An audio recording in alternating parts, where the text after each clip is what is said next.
अपने विराट स्वरूप की कल्पना करती हूँ कि नारी का विराट स्वरूप हम एक रूप में कैसे अंशभूत हैं, कैसे मेरे अंदर अनेक स्वरूप सम्मिलित हैं।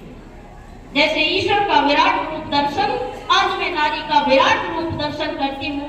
जैसे छोटे से बीज में जब वो जमीन में भूमि में दब जाता है तो सैकड़ों हजारों स्वरूप लेकर उदित होता है। एक दाना करोड़ों स्वरूप धारण कर अनेक स्वरूप धारण करते हैं। ऐसे ही जन्म से जब जन्म होता और धीरे धीरे जब वो बड़ी होती है, प्रगति की उसकी यात्रा आरंभ होती है, तो विविध स्वरूपों में समाज का संचालन की जो यात्रा है, इस लोक से परलोक की जो यात्रा है, वो हमारे बिना संभव नहीं है। राष्ट्र की परिकल्पना हमारे बिना संभव नहीं है। अब निर्माण कर, इसलिए भागने की कोशिश कर रहे हैं, जिसे पर रुकने का वक्त नहीं है। तो कैसे हम संस्कारों की बात करते हैं, कैसे विचारों की बात करते हैं, तो हमारे यहाँ वेदों में कह दिया गया, ईशावास्यमिदं यत्किंचित् जगत्याम जगत् तेन तेन जीता मागधा कश्चित् धनम। इसमें सारा संपूर्ण संसार समाहित। भारत का सूत्र है, भारत की संस्कृति का आधार है, भारत की नारी का जीवन दर्शन है। त्याग पूर्वक, समर्पण के साथ, धैर्य के साथ, विश्वास के साथ, प्रेम के साथ इस सारी सृष्टि का संयोजन और संचालन करना हमारा, जिसका आधार रानी विश्वला। इससे बड़ा कोई उदाहरण हमारे सामने नहीं हो सकता है। महारानी विषय बड़ा हो जाए, छोटे से में आते हैं। मुझे समय में बांध दिया, मुझे बताती नहीं, चाहे 10 मिनट बोल लेने का नाम सभी लोगों ने सुना, गार्गी का नाम सुना, मैत्रेयी का नाम सुना, सबका नाम सुना है। लेकिन रानी विश्वला का एक जो सृजन का उदाहरण है, जो निर्माण का उदाहरण है, मैं उसको आपको दिखाना चाहती हूँ कि कैसे महारानी विश्वला का जब प्रथम पहले पुत्र का विक्रांत का जन्म हुआ, तो राजा ने उसका नाम विक्रांत रखा। नामकरण के साथ ही महारानी बड़ी जोर से हंसी।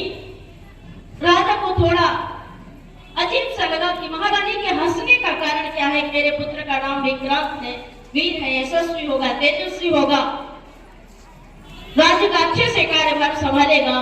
तत्काल थोड़ी देर में पुत्र रोने लगा।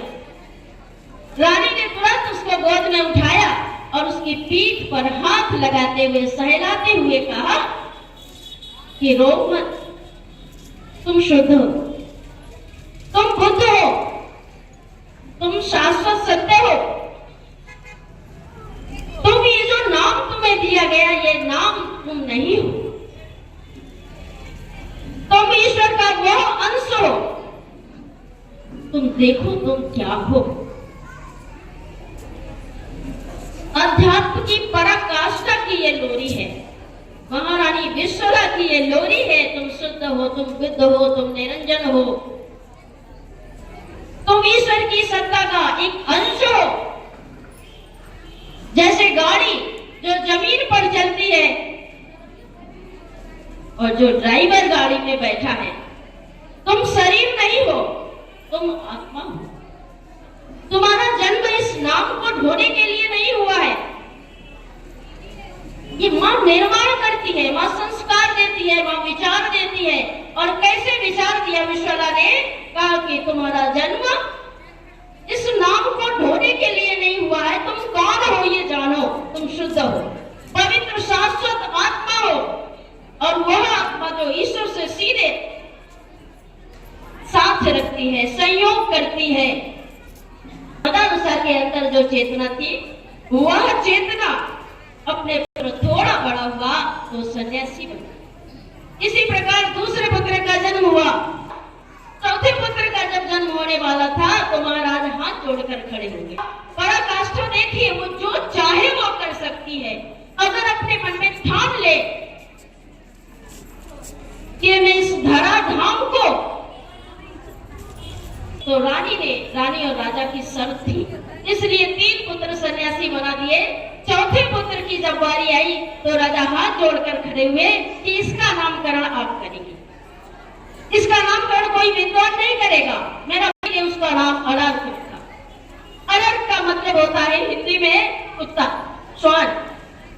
अब देखिए रानी ने अलर्क नाम रखा, लेकिन अलर्क नाम के साथ रानी ने संस्कार, राजसी संस्कार देने शुरू किए, लेकिन आध्यात्मिक शुचिता के साथ, आध्यात्मिक धार्मिक शुचिता के साथ, पवित्रता के साथ, न्यायप्रियता के साथ, धर्म के साथ, संवेदनाओं के साथ, प्रेम के साथ। तो अलर्क महान राजा, यह है नारी की भूमिका, राष्ट्र के निर्माण में नारी की भूमिका। एक ही आधार नहीं है, हम अनेकों रूपों में काम करते हैं। अगर आध्यात्मिक जगत की पराकाष्ठा में जाएंगे तो मैत्रेयी का नाम भी कम नहीं, गार्गी का नाम भी कम नहीं है। लेकिन हम राजनीतिक जगत में जाएंगे, रानी लक्ष्मीबाई का नाम, महारानी दुर्गावती का नाम हमारे सामने आता है। मैं क्या हूं? मैं कबीरा की वाणी हूं, मैं कबीरा की वाणी हूं, मैं मीरा की विरह व्यथा हूं। मैं कबीरा की वाणी हूं और मैं मीरा की विरह व्यथा। मैं रत्नाकर की रत्ना गोपी, मैं रत्नाकर की रत्ना गोपी। मैं भारत की जननी, मैं भारत की जननी हूं। लक्ष्मीबाई की शमशीर अगर कहीं रुकती है तो वो केवल मां भारती के चरणों में रुकती है, अन्यथा उनकी शमशीर कहीं नहीं रुकती।